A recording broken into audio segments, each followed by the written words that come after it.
Épisode 39.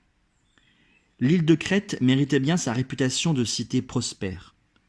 Dès son arrivée, Thésée remarqua la finesse des constructions, la richesse des bâtiments. Le roi Minos s'avança à sa rencontre. Il était à cheval, entouré de sa cour et d'une foule curieuse de découvrir les visages des victimes. Le roi Minos mit pied à terre. Il était grand, mais Thésée l'était encore plus. Les deux hommes se toisèrent.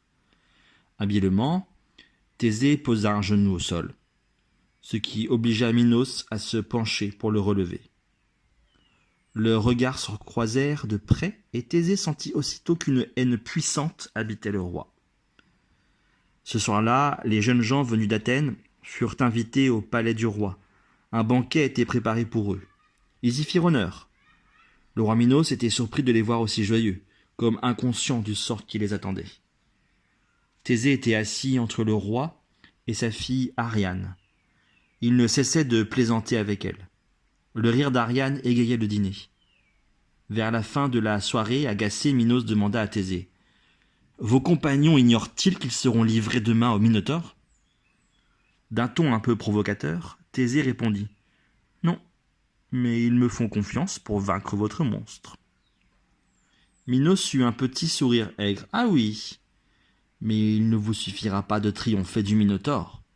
Encore faudra-t-il que vous puissiez ressortir du labyrinthe. » Thésée fronça les sourcils. De quoi s'agissait-il ? Content d'avoir enfin déstabilisé Thésée, Minos poursuivit. « Vous l'ignorez visiblement, mais le Minotaure vit dans un lieu dont personne n'a jamais pu trouver la sortie. Sur ce, jeune homme, je vous souhaite une bonne nuit. » Et Minos quitta la salle du banquet. L'atmosphère du banquet était brusquement devenue pesante. Même Thésée se sentait gagné par une appréhension inconnue. Le voyant songeur, Ariane posa la main sur le bras du jeune homme et lui murmura : « Ne vous inquiétez pas, je vous aiderai.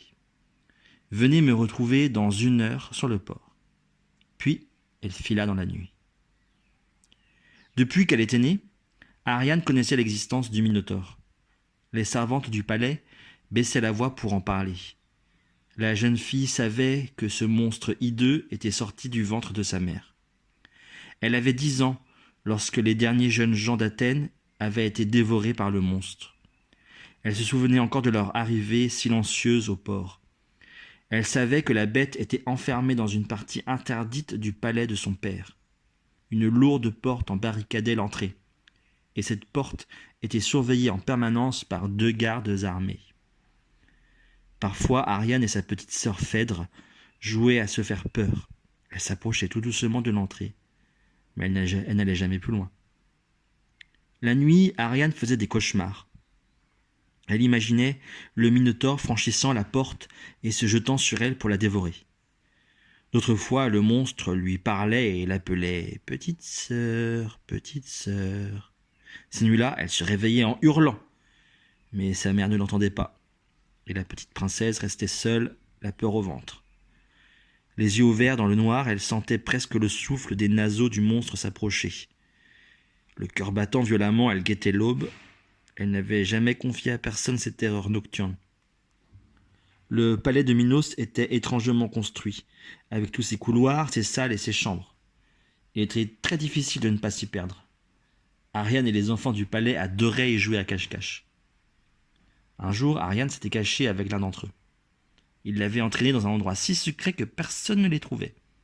Son compagnon de jeu s'appelait Icare.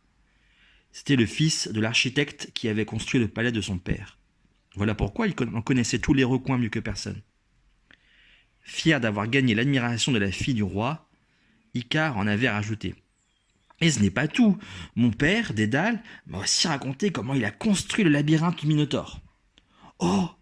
s'était exclamée la petite princesse. « Tu y es déjà entré ?»« Non, » avait avoué Icare, « mais figure-toi que tout est fait pour qu'on y perde son chemin.